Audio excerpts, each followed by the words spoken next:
Hi hello నమస్తే. నేను మీ సాహితీ క్రియేషన్స్.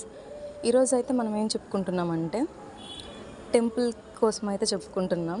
ఇదైతే మేము ఏకాదశి రోజు అయితే పలాస దగ్గరలో బెండికొండ అనేసి ఉంటుంది. అక్కడ రాముల వారి ఆలయం అయితే ఉంటుంది. అదైతే దేవుళ్ళు కట్టరని అందరూ నమ్ముతారు కాదండి, ఖచ్చితంగా దేవుళ్ళే కట్టరని అక్కడ పూజారులు కూడా చెప్తున్నారు. ఆ గుడికి అయితే మనం కొండపైకి అయితే నడుచుకునే వెళ్ళాలండి. వెహికల్స్ అయితే వెళ్ళవు. బైక్ అయితే వెళ్ళడానికి ఉంటుందేమో, కానీ నార్మల్గా అయితే ఆటోలు కానీ వ్యాన్లు కానీ బస్సులు కానీ వెళ్ళవు. మనం కొండ మొత్తం నడిచే వెళ్ళాలి.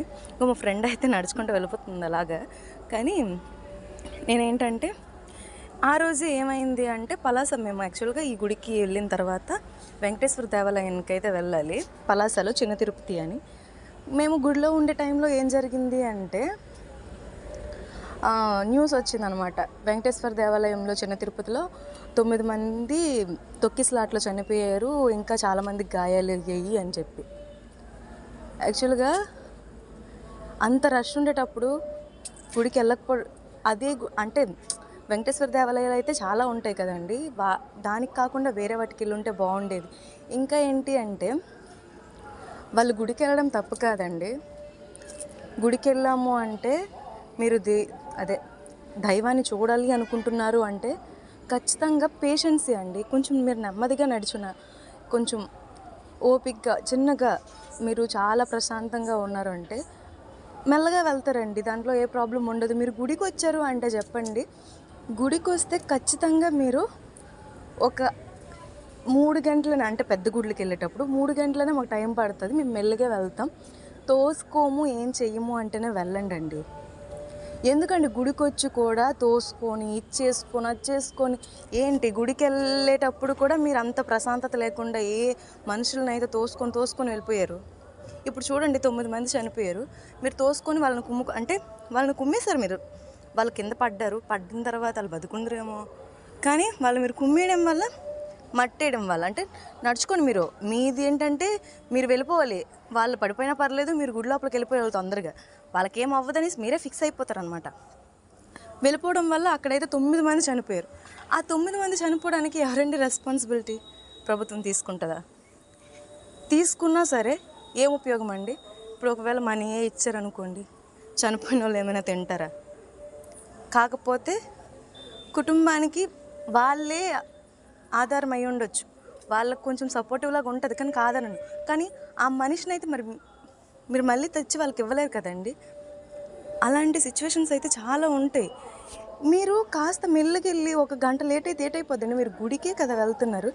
గుడికి వెళ్ళేటప్పుడు అనుకోండి, ఇంత టైం పడుతుంది, ఇంత మనుషులు ఉన్నారంటే ఇంత లేట్ అవుతుంది, ఇంత లేట్ అయినా పర్లేదు అనుకుంటే గుడికి వెళ్ళండి. లేదు తోసుకొని వెళ్ళిపోతాను, నేను తొందరగా వెళ్ళిపోతాను, గోడలు దూకేస్తాను, పైపులు ఎక్కేస్తాను అంటే మీరు వెళ్ళకండి అండి గుడికి. గుడికి వెళ్ళి పుణ్యమే ఉందండి. ఇప్పుడు మీరు ఇంతమందిని తోసుకొని తన్నుకొని వెళ్ళిపోయారు. ఇప్పుడు తన్నుకొని వెళ్ళిన వాళ్ళకి ఎంతో కొంత పాపం అయితే ఉంటుంది కదా. ఎందుకు మీరు ఉండదు అని చెప్తే కూడా నేను ఒప్పుకోనండి. ఎందుకు ఉండదండి? అంత రష్లో మీరు అంత మనుషుల్ని తన్నుకొని కుమ్ముకొని వెళ్ళిపోతే వాళ్ళు చనిపోయారు. మీరు జస్ట్ అక్కడ ఆగుంటే 100 మంది ఒక లైన్లో మీరు అంతా ఆగిపోయి ఉంటే మిమ్మల్ని అంతమందిని ఒక్కరు తోసేయగలరు? లేదు కదా.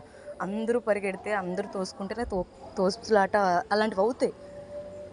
కాబట్టి కొంచెం జాగ్రత్తగా ఉండాలి. ఇప్పుడు మేమైతే రాముల వారి గుడికి వెళ్ళాం కదండి. పైకి వెళ్ళిన తర్వాత ఇక్కడ చిన్నది ఏదో కూడా ఉంది చూసారా, అక్కడైతే ఒక స్వామీజీ అయితే అంటే అప్పుడు యోగ నిద్ర అంటారు కదా, అలాగే అయిందంట. ఇది అదేనమాట. ఇంకా ఉన్నారు అందులో స్వామీజీ అని నమ్ముతారనమాట ఇక్కడ. మీరు చూడండి, మేము ఏ టైంకి వెళ్ళామంటే కొంచెం ఆఫ్టర్ 10 వెళ్ళాం. కానీ ఏంటి అంటే ఇప్పుడు చిన్న తిరుపతి కొంచెం పాపులర్ అయిన గుడుల వల్ల ఇలాంటి చిన్న గుడులకి చాలామంది తగ్గారు. ఇంకా ఏంటంటే అది పైకి ఉంటుంది కాబట్టి చాలా ఏజ్డ్ పర్సన్స్ గట్రా నడలేరు కాబట్టి మాకు చాలా ఫ్రీగా, ఎంత అంటే ఒక గుడికి వెళ్ళాము అంటే అంత ప్రశాంతంగా ఉండాలండి. కానీ ఇప్పుడు చిన్న తిరుపతి వెళ్ళారండి చాలామంది, ప్రశాంతత ఉందండి.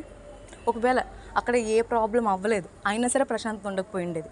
ఎందుకు అంటే మీరు అంత తోకిసలాట అయిపోయి, అంత తోసుకొని గుడికి దేవుడు చూసామా లేదా అన్నట్టు అయిపోయి మీరు వెళ్ళి ఏం లాభం అండి? ఏం లాభం ఉండదు.